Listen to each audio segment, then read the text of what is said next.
dans le prochain épisode de Plus belle la vie. Tandis que Boé prend des risques insensés dans sa quête de vérité, Francesco et Estelle en font de plus en plus pour susciter le buzz. Camille, quant à elle, prend sa place au Mistral. Attention, les paragraphes qui suivent contiennent des spoilers sur l'épisode de Plus belle la vie diffusé lundi soir sur France 3.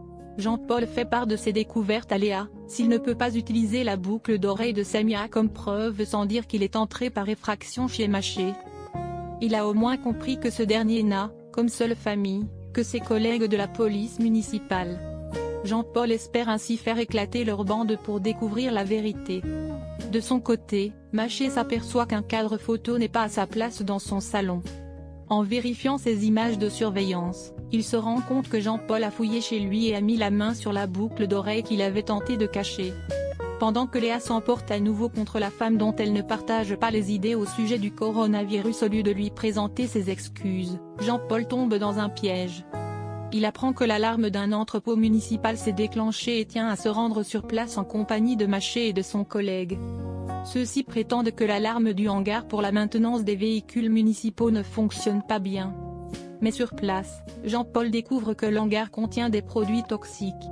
En entendant du bruit, Jean-Paul continue d'explorer le hangar seul et se retrouve face à un individu qui tire dans sa direction. À la coloc, Nathan fait les frais des variations d'humeur d'Estelle qui ne supporte pas les critiques négatives de ses abonnés. Tandis que Mila s'en prend violemment à elle lorsqu'Estelle la filme contre son gré. Estelle et Francesco partent alors tourner leurs vidéos dans leur location.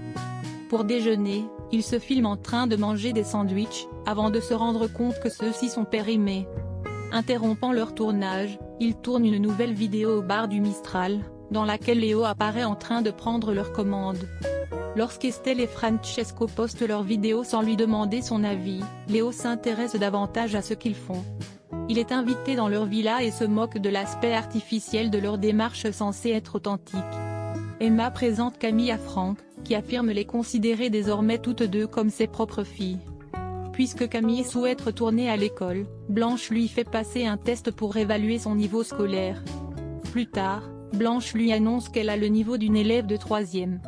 Le docteur Friedemann félicite Camille, puis lui remet sa carte d'identité. La psychologue encourage sa patiente à profiter de sa vie, sans savoir qu'en réalité, Jacob est toujours vivant.